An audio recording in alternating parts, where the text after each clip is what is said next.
ACCL महाप्रबंधक भटगांव कर्मचारियों के जान से कर रहा है खिलवाड़, कर्मचारी है आक्रोशित। सूरजपुर बलरामपुर के अंतर्गत चल रहा एसीसीएल अपने कर्मचारियों के साथ कर रहा है जान का खिलवाड़। मामला सूरजपुर बलरामपुर जिले के अंतर्गत चल रहा एसीसीएल महाप्रबंधक भटगांव क्षेत्र का है, जहां आज एक जानकारी मिला है जहां के कर्मचारी आक्रोशित नजर आए और महाप्रबंधक कार्यालय भटगांव में उपस्थित हुए और संबंधित अधिकारियों के समक्ष अपना पक्ष रखे। कर्मचारियों के द्वारा बताया गया कि प्रबंधन द्वारा एसीसीएल महाप्रबंधक भटगांव अपने कर्मचारियों के जान से खिलवाड़ कर है। जो कर्मचारी भटगांव जरही से जगन्नाथपुर काम पर जाते हैं और प्रबंधन कर्मचारियों के आने जाने के लिए बस सुविधा उपलब्ध कराती है, लेकिन रैक की बात यह है कि जो बस उपलब्ध कराई गई है वो बस कभी भी दुर्घटनाग्रस्त हो सकती है और बड़ी रूप से जान माल की हानि हो सकती है, क्योंकि जो बस उपलब्ध कराई गई है वो कंडीशन में नहीं है। और संबंधित अधिकारियों के द्वारा क्या देखकर ऐसे बस को कंपनी में चलवाती, क्या देखकर कंपनी बस को फिटनेस में पास कर देती है, जिसकी लाइट सही से नहीं चलती, कहीं भी रोड पर चलते हुए बंद होकर रुक जाती है, जिस पर कर्मचारी अपनी जान हथेली पर रखकर रोजाना एसीसीएल के कार्य आना जाना करते हैं और हमेशा इस संशय पर रहते हैं कि जिंदा वापस घर पहुंच भी पाएंगे या नहीं। इस विषय को लेकर कर्मचारियों के द्वारा कई बार विभाग के संबंधित अधिकारियों को अवगत करवाया गया है, लेकिन अधिकारियों द्वारा इस विषय को अब तक गंभीरता से नहीं लिया गया और हमेशा की तरह आज भी कर्मचारियों के जान से खिलवाड़ किया जा रहा है, जबकि कंपनी एसीसीएल महाप्रबंधक और अधिकारियों के हर 3 साल में नई गाड़ी उपलब्ध कराती है, लेकिन कर्मचारियों के लिए क्यों नहीं? कर्मचारियों के लिए हमेशा पुराना और कबाड़ गाड़ियों की ही व्यवस्था क्यों कराती है? क्या कंपनी को अपने कर्मचारियों की चिंता नहीं होती? क्या कर्मचारियों की जान की चिंता नहीं है कंपनी को? जो एसीसीएल के कर्मचारियों की शिकायत को महत्व नहीं दिया जाता है, जबकि लगभग 1 साल पहले एसीसीएल कर्मचारियों को ड्यूटी ले जा रही बस रविवार की सुबह 9 बजे पुलिया पर अनियंत्रित होकर करीब 25 फीट नीचे नाले में जा गिरी। हादसे के बाद बस में सवार कर्मचारियों के बीच चीख पुकार मच गई। किसी का सिर फूट गया तो किसी के हाथ पैर टूट गए, जहां 43 घायलों का भटगांव अस्पताल ले जाया गया, जहां डॉक्टरों ने 18 घायलों की गंभीर हालत को देखते हुए अंबिकापुर के एक निजी अस्पताल रेफर कर दिया गया था, जिसमें भटगांव क्षेत्र के एसीसीएल कर्मी रोजाना दुबे ट्रैवल्स बस से महान 2 व महान 3 कोल खदान में आना जाना करते थे, जिसमें 37 एसीसीएल कर्मी, 4 ठेका कर्मी, 1 यात्री व 1 रिटायर्ड फॉरेस्ट कर्मचारी सहित 43 लोगों को लेकर बस जा रही थी, जहां ये बस सुबह करीब 9 बजे बस सोनगरा से होकर ग्राम बोझा व खडगवा के बीच स्थित पुलिया के पास पहुंची थी कि पुलिया पर बने गड्ढे में पहिया जाने से अनियंत्रित हो गई थी। इस दौरान बस रेलिंग तोड़ती हुई करीब 25 फीट पुलिया के नीचे जा गिरी। हादसे के बाद उसमें सवार लोगों के बीच चीख पुकार मच गई। हादसे में बस में सवार सभी 43 लोग घायल हो गए थे, जिसमें अंततः एक व्यक्ति की मौत हो गई थी और वही प्रक्रिया ठीक उसी स्थान पर आज दोबारा होते होते रह गई। फिर भी एसीसीएल भटगांव के महाप्रबंधक और संबंधित अधिकारियों की आंख आज तक नहीं खुल पाई, जो अनफिट बसों को आवागमन के रूप में कर्मचारियों के लिए उपयोग कर रहे हैं। क्या महाप्रबंधक और संबंधित अधिकारियों को कंपनी के कर्मचारियों की जान की फिक्र नहीं है, जो उनकी जान को दांव में लगाकर खटारा बसों में आने जाने के लिए मजबूर कर रहे हैं, जहां बार बार शिकायत करने के बाद भी इनकी आवाज इनकी कान तक नहीं पहुंच रही है। जो आज बस में सवार सभी कर्मचारी एकत्रित होकर यूनियन नेताओं के साथ जीएम ऑफिस के संबंधित अधिकारी से मिले, अपने बातों को रखे, फिर भी संबंधित अधिकारी के द्वारा संतोषजनक जवाब नहीं दिया गया, जिससे कर्मचारी संतुष्ट हो पाते। ऐसा क्या स्थिति हुआ कि आज एसीसीएल कर्मचारी बस सहित जीएम ऑफिस में उपस्थित हुए? विस्तार से बताएंगे। आज से 3 से 4 महीना पहले से सभी श्रमिक संगठनों के द्वारा बार बार शिकायत किया जा रहा था प्रबंधन के पास कि जो जगन्नाथपुर बस जा रही है वो बस की स्थिति ठीक नहीं है, जिसका बस क्रमांक आप देख सकते हैं CG15 AB 0819 है। इसका कंप्लेन हम लोगों ने बार बार किया और कंप्लेन में कोई सुधार नहीं आने के चलते आज मजदूरों ने जब आ रहा था, हेडलाइट नहीं था, बिना हेडलाइट के आया और ये चढ़ाई पर चढ़ नहीं पाती है बस, धक्का दे के आना पड़ा। तब मजदूरों ने जब आक्रोशित हुआ तो हम लोग मजदूर नेता लोग को आगे आना पड़ा और इसमें जो है आज उजागर हुआ। हमने अपने आंखों से देखा कि यह बस 52 सीट का टेंडर हुआ है, लेकिन यह बस 48 सीट से बेसी का नहीं है। पहला, प्रबंधन का इसमें साफ लापरवाही झलक रही है। दूसरा, बस जो है नया बस देने का बात आता है, लेकिन यह बस जो है पुराना बस है। इसका जो आवाज़ है बस का, यह बहुत ही घटिया है। लग रहा है कि जैसे ब्रेकडाउन मशीन का जो आवाज़ आता है उस तरह का आवाज़ है, जिसमें आने जाने में अभी 1 साल भी नहीं हुआ है। हम लोग के बस का जो घटना हुआ जिसमें कि हमारे एक कर्मचारी शहीद हो गए, बसंत जी, आज वही स्थिति पुनः जो है प्रबंधन हमारे कर्मचारियों के साथ करना चाह रहा है। इसलिए हम लोग श्रमिक संगठन सभी जो है इसकी आवाज़ उठा रहे हैं और मांग कर रहे हैं कि ये बस को बंद करके कल से नया बस तत्काल दूसरा बस दिया जाए, आने जाने की व्यवस्था किया जाए। क्योंकि आज भटगांव क्षेत्र जिस तरह से उत्पादन में जगन्नाथपुर के दम पर पूरे भटगांव क्षेत्र का जिस तरह से आज उत्पादन लक्ष्य पूरा कर रहा है, अगर वो जगन्नाथपुर में हम लोग के कर्मचारी सही ढंग से नहीं जाएंगे तो हमारा जो है क्षेत्र उत्पादन में भी पीछे हो जाएगा। और यह झंडा हम लोगों को उत्पादन को बरकरार रखने के लिए, कर्मचारियों को आने जाने के लिए अच्छी व्यवस्था, नया बस का साधन देना पड़ेगा। यही प्रबंधन से हम लोग मांग करते हैं। अभी संबंधित अधिकारी से आप लोग मुलाकात किए, उनके द्वारा क्या आश्वासन दिया गया? संबंधित अधिकारी हमारे भटगांव क्षेत्र में जो भी हैं वो अनोन है, कुछ नहीं जानते हैं। हमारे एरिया के एसओ एंडम साहब हैं, उनके पास बस का जो टेंडर हुआ उसका पेपर तक नहीं है। सब खाली झूठों के बैठ के कंपनी का तनख्वाह ले रहे हैं और अपना दिन गिन रहे हैं।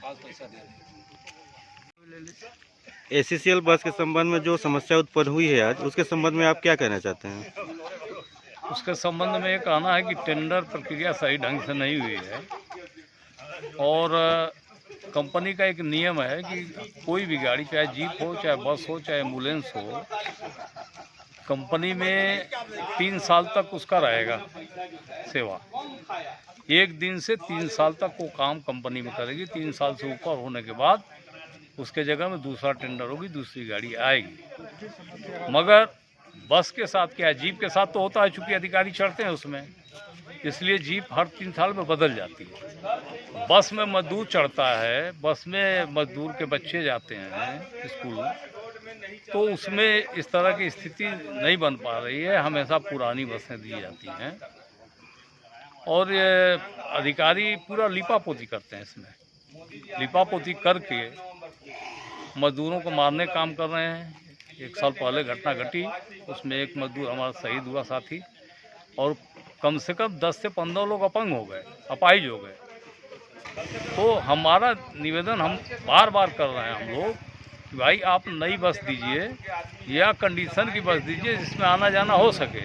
इस बस में लाइट भी नहीं है, कहीं भी पलट सकती है बस। इसलिए हम लोग पुनः ये कर रहे हैं। हम इनसे नहीं, यहाँ एरिया का कोई स्थिति नहीं बन पा रही है। यहाँ कोई जिम्मेवारी, किसी का कोई जिम्मेवारी नहीं है। हर अधिकारी अपने ऊपर से दूसरे के ऊपर फेंक करके अपना पार हो जाना चाहता है। एएनएम का जो एसओ एएनएम है, उनकी जिम्मेवारी होती है पूरा टेक्निकल आदमी में, जितना मेंटेनेंस का काम हो, चाहे बिजली का हो, चाहे मोटर व्हीकल का हो, चाहे गाड़ी खदान में चलती हो, सब एसओ एएनएम देखते हैं। अब ये बोल रहे हैं कि हमको इससे कोई लेना देना नहीं है, ये सब एरिया मैनेजर जानिए। हम ये नहीं बोल रहे हैं, हम बोल रहे हैं कि जब टेंडर आप देते हो तो जो कंडीशन है उसका पूर्ण रूप से पालन होना चाहिए। होती क्या है, कर्मचारियों को जाने का है तो बस का इंजन हो सकता है नया ले लेते हैं कभी कभी लोग, मगर बॉडी पुराना कहीं से खोज लेते हैं, चलवाते हैं। बहुत सी बसें चली, तो इस तरह का नहीं होना चाहिए। तो जितने भी कर्मचारी हैं कल किस साधन से जाएंगे? हम इनको बोल रहे हैं कि भाई आप जाने की व्यवस्था कम से कम, जब तक गाड़ी नहीं आप इनको नहीं मिलती है दूसरी, तब तक आप जीप से इनको भिजवाइए। सुरक्षित जाएं वहाँ, तभी तो काम कर पाएंगे। ठीक। एसीसीएल कर्मचारियों को जो बस उपलब्ध कराया गया है, उस समस्या को लेकर आप क्या कहना चाहते हैं जो आज कर्मचारी एसीसीएल में उपस्थित हुए हैं? देखिए, आप लोग से मैं क्या बताऊं, ये भटगांव क्षेत्र के प्रबंधक बहुत गंभीरता से इस विषय को लेना चाहिए कि जहां जो हमारे सबसे मेगा प्रोजेक्ट है, मेगा प्रोजेक्ट में काम करने वाले कर्मचारी हैं, उनके लिए आने जाने और वहाँ रेस्ट शेल्टर की बात, ये सब अगर यूनियन के द्वारा उठे और प्रबंधन इस पर विचार न करे, ये बहुत ही दुखनीय विषय है।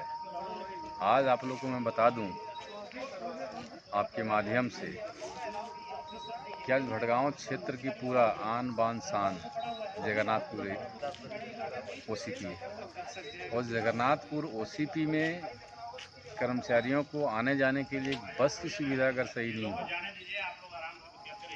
आने जाने की सुविधा सही नहीं हो, तो इससे बड़ा कोई दुख की बात नहीं हो सकता है। अब मुझे बहुत आश्चर्यजनक लगा कि एसओ एंडम साहब से मैंने बात किया और हम लोगों ने आप लोगों के बीच भी आप लोग इसे सुन रहे थे कि हमने कहा कि साहब जो लोग वहाँ काम कर रहे हैं मेगा प्रोजेक्ट में, उनका आने जाने की सुविधा तो सही से कराइए, बस की स्थिति सही नहीं है। अब वो उनका कहना है कि अगर वो बस बदलेगा तो सही है, नहीं बदलेगा तो सही है। तो आखिर ये इनका एचओडी का मतलब क्या है, मैं ये चीज़ नहीं समझ पा रहा हूँ। और इस चीज़ से मैं आप लोग को माध्यम से आपको मैं क्या बताऊँ, मैं अपने आप में बहुत ही दुखित महसूस कर रहा हूँ कि एक एचओडी अगर बोले कि वो अगर बस नहीं बदलेगा तो हम क्या करेंगे। इससे बड़ा दुर्भाग्यपूर्ण इस क्षेत्र का कुछ नहीं हो सकता। और मैं आपके माध्यम से चाहूँगा कि जो लोग हमारे न्यूज़ को सुने और जो लोग जगन्नाथपुर के मैटर में सुने, हमारे उच्च अधिकारी भटगांव क्षेत्र के बारे में, उनसे निवेदन है कि जो भी ये सारे एचओडी अपने अपने कर्तव्य का निर्वहन करें और अपने पावर का इस्तेमाल करें। ये आज मुझे बहुत ही दुख लगा है इस बात को। ये बात तो आप ज़रूर देख रहे हैं कि सारे लोगों ने बताया, मेरे पूर्व महामंत्री जी ने बताया और लोगों ने बताया कि बस की कंडीशन काफ़ी ख़राब है। और आप देख चुके होंगे पिछले कुछ दिन पहले, 1 साल जब हमारे एसएम झासा महाप्रबंधक थे, उस समय भटगांव से जगन्नाथपुर ओसीएम जो बस आती जाती थी, उसमें एक बहुत बड़ी दुर्घटना हुई। दुर्घटना इतनी बड़ी दुर्घटना थी कि जो कई लोग गंभीर घायल हुए, कई लोग सीरियस हुए, बहुत सीरियस हुए, एक लोगों की जान भी चली गई है। उसको भी देखते हुए लोगों को प्रेरणा लेना चाहिए और इस चीज़ पे सुधार करना चाहिए। लेकिन मुझे इस चीज़ आप लोग के माध्यम से मैं बताना चाहता हूँ, ट्रेड यूनियन चाहे कोई भी हो, प्रबंधन और ट्रेड यूनियन के बीच में एक बात होता है, मधुर वार्ता होता है। जो चीज़ की कमी होती है, जो चीज़ संसाधन की कमी होती है, उसको हम लोग उठाते हैं और उस चीज़ समस्या को जो हम लोग उठाते हैं, प्रबंधन आज गंभीरता से नहीं लेता है। मैं आशा करता हूं कि प्रबंधन आज के बाद जो भी समस्या मजदूर ट्रेड यूनियन के द्वारा उठाया जाता है, उसको गंभीरता से लें और उसके ऊपर विचार करें और उसको लागू करें। लेकिन ऐसा क्या कारण है कि जब भी अधिकारी आते हैं 3 साल के बाद उनका जो साधन उनको दिया जाता है वो बदल जाता है, लेकिन कर्मचारियों के लिए नहीं बदलता है। उनको खटारा बस में भेजा जाता है, कंडम बस में भेजा जाता है, उनका अनफिट चेक नहीं करते हैं। क्या बात है? देखिए, आज की जो प्रबंधन है उनकी मानसिकता में थोड़ा सा चेंजिंग है। जब हम लोग कोल इंडिया में ज्वाइन किए थे, तब की प्रबंधन की मानसिकता ये रहती थी कि हम चाहे जैसे भी जाएं, नहीं जाएं, लेकिन हम अपने कर्मचारियों को, अपने स्टाफ को अच्छी सुविधा दे के खदान में ले जाएं, ताकि उससे हमारा उत्पादन बढ़िया हो और हमारा क्षेत्र का नाम, हमारा कॉलोनी का नाम अच्छी हो। लेकिन आज के प्रबंधन में उल्टा है, उत्पादन हो ना हो उनसे उनकी ज़्यादा परेशानी नहीं। आज की परिवेश दूसरी है। आज के परिवेश में ये है कि हमारी गाड़ी टिप टॉप होना चाहिए, हमारी बंगला टिप टॉप होना चाहिए, हमारा आने सुविधा टिप टॉप होना चाहिए, हमारा बगिया बगीचा सही होना चाहिए, खदान का उत्पादन हो ना हो। अगर कोई मजदूर यूनियन के नेता अगर समस्याओं को लेके आते हैं तो लोगों को लगता है कि कहाँ से लेकर आए। इस पर बहुत बदलाव हुआ है, इस पर लोगों को थोड़ा सोचना चाहिए। और विनम्रतापूर्वक मैं ये बोलना चाहता हूँ कि जब हमारा इंडस्ट्री है, जब हमारा कोयला खदान में उत्पादन होगा, तभी हम हैं, तभी आप हैं, तभी सारे लोग सुरक्षित हैं, तभी यहाँ के बिजनेसमैन भी सुरक्षित हैं। इस चीज़ को सोच में थोड़ा बदलाव लाने की ज़रूरत है। और मैं क्या बोलूँ, इस पर बहुत गंभीरता की विषय होना है।